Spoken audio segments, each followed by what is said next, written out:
Hello everyone, nungaibri mayam. Haujikse akoi yumda thoini pung 3:30 henjalae. Ado pung 6:30 gi train ni.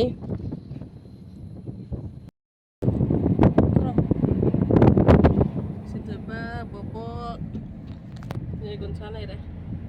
Situba thole sanda tare. Aigi video se September date 27 gi video oidoini. Khara late oina upload tawre. Aisu busy oirure kharani. Swai mafam se hakumdi mela bajana tawi kumsi su tawdori adona akoidi handaki mela se miss tawrani. Pandal ka yamna saba haure hujikti puja se jamaktrabanina.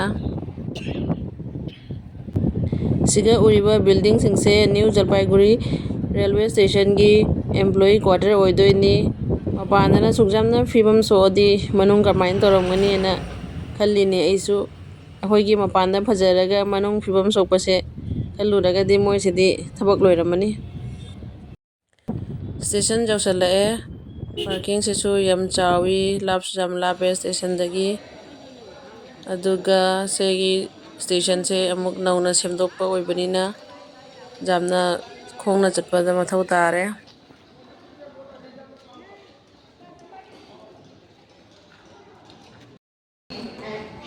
Junction Haldibardi BEMU passenger 4 Nagpur platform e আসছে ধন্যবাদ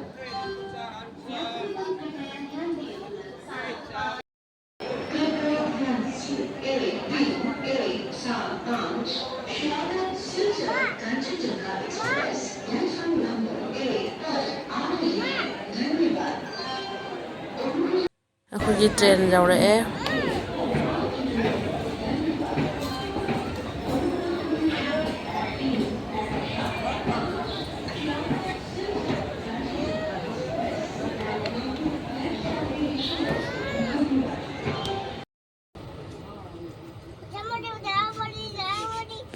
Sinthoi sena train da pojon ba lakpa punama ki matau tamdana kanna langi siga podam ta jon ba lakpa jade magna mi dumaina kauraga matau tammi maksu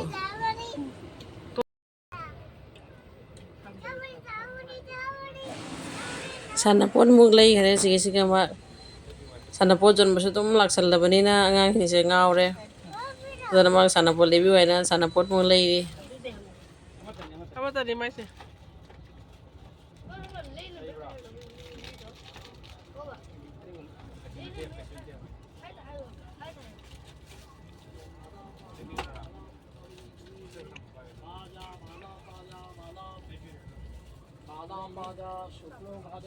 cycle হবে এই যে cycle bag purse showpiece বেতের bag বেতের purse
Dukan sana nih pati.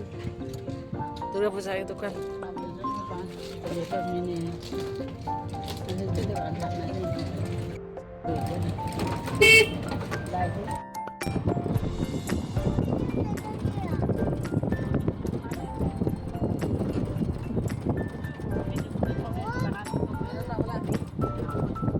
Akoisu kulo palau dana jum yaure.